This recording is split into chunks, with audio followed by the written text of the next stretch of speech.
trophée aux bénévoles les plus méritants dans le monde de la pêche.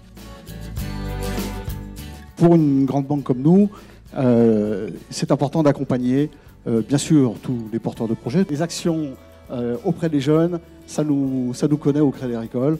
L'ALA PPMA, la Gaule d'Iguanaise. Nous avons jugé qu'après 30 années d'école de pêche et d'ateliers pêche nature, il était opportun aussi d'aller voir les jeunes où ils se trouvaient. La pêche est un pouvoir économique important.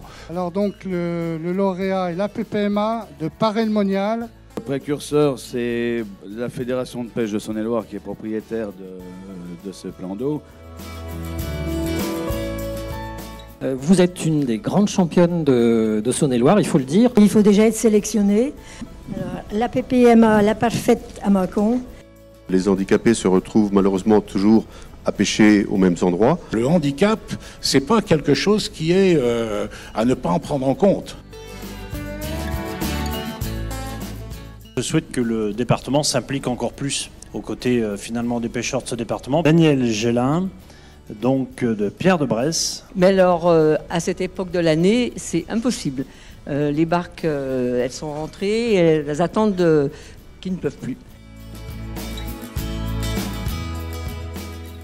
L'un, de la même façon, donc, est engagé, lui, de longue date, aux côtés de la fédération départementale de la pêche de notre département, monsieur Jean-Luc Antoinat, de l'APMMA, la Semeuse, de Morvel-en-Bresse. Parce que je pense que si on n'avait pas les bénévoles, eh ben, je pense que toutes nos structures ne pourraient pas fonctionner.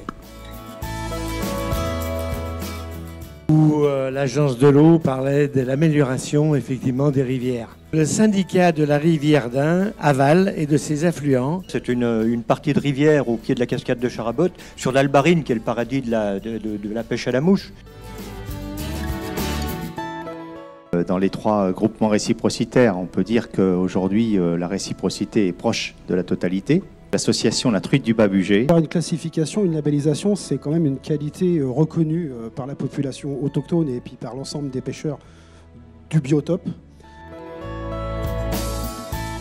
C'est important de réhabiliter les milieux qui ont été fortement dégradés au cours des dernières années pour retrouver une qualité d'eau et puis des populations de poissons plus importantes. La PPMA, le Sevron de Saint-Étienne-du-Bois. Nous avons pu amener à bien ce dossier et nous sommes très heureux, les membres de la PPMA. J'ai une chance inouïe parmi vous, c'est que j'ai toujours la pêche, je conserve la pêche. Le foyer de Blanzy, représenté par Christelle Bouvier, cadre socio-éducatif de l'accueil de jour. Donc cette journée pêche a été initiée lors d'un conseil d'administration de la Fédération de pêche de Saône-et-Loire.